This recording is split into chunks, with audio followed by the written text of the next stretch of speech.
నమస్తే welcome to Andhraprabha నేను తేజస్వి తాడేపల్లిగూడెం సభ ప్రసంగంలో పవన్ కళ్యాణ్ అందరి అంచనాలను తలకిందులు చేశారు.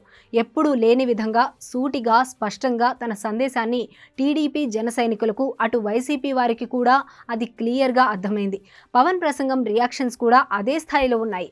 సీట్ల సర్దుబాటుపై పవన్ కళ్యాణ్ను ప్రశ్నించిన వారు పవన్ కళ్యాణ్కు అసలైన స్ట్రాటజిస్టులు తామే అన్నట్లుగా వ్యవహరించిన వారంతా దాదాపుగా సైలెంట్ అయిపోయారు. సోషల్ మీడియాలో హడావిడి చేసిన వారు కిక్కురు మనడం లేదు. ఇక జనసేనతో మరింత సమన్వయం కోసం టీడీపీ నేతలు ఉమ్మడిగా ప్రచారాలు కూడా ప్రారంభించారు.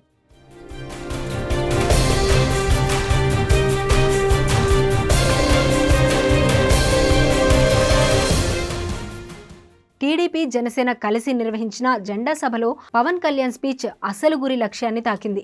దీంతో వైసీపీ నేతలు విలవిల్లాడిపోతున్నారు. పవన్ కళ్యాణ్ వైసీపీపై జగన్పై ఎక్కుపెట్టిన ప్రతి మాట తూటాలా పేలింది.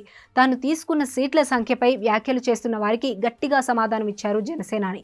ఇంతేనా అంటున్నారని వాటితోనే తొక్కి పడేస్తామని హెచ్చరించారు. జగన్ను పాతాళంలోకి తొక్కకపోతే తన పేరు మార్చుకుంటానని హెచ్చరించారు. పవన్ వ్యాఖ్యలతో వైసీపీ నేతలు ఉలిక్కిపడ్డారు. ముఖ్యంగా సీటు కోసం కాచుకొని కూర్చున్నవారు, సీటు దక్కినవారు తెరపైకి వచ్చారు. పేర్ని నాని పవన్ విమర్శలకు కౌంటర్ ఇచ్చేందుకు లీడ్ తీసుకోగా చాలామంది మాట్లాడారు.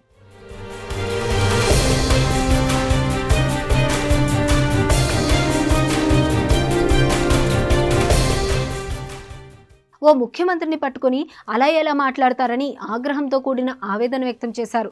కానీ జగన్ చేసే ప్రసంగాలతో పోలిస్తే పవన్ చాలా మర్యాదగా మాట్లాడారన్న అభిప్రాయమే ఎక్కువగా వినిపిస్తోంది. టీడీపీ జనసేన మధ్య గ్యాప్ పెంచాలనుకున్న వైసీపీ ప్రయత్నాలకు పవన్ కళ్యాణ్ ఒక్క స్పీచ్తో కౌంటర్ ఇచ్చేశారని, ఇక వైసీపీ నేతలు వేరే కుట్రలకు ప్లాన్ చేసుకోవాల్సిందేనన్న సెటైర్లు వినిపిస్తున్నాయి.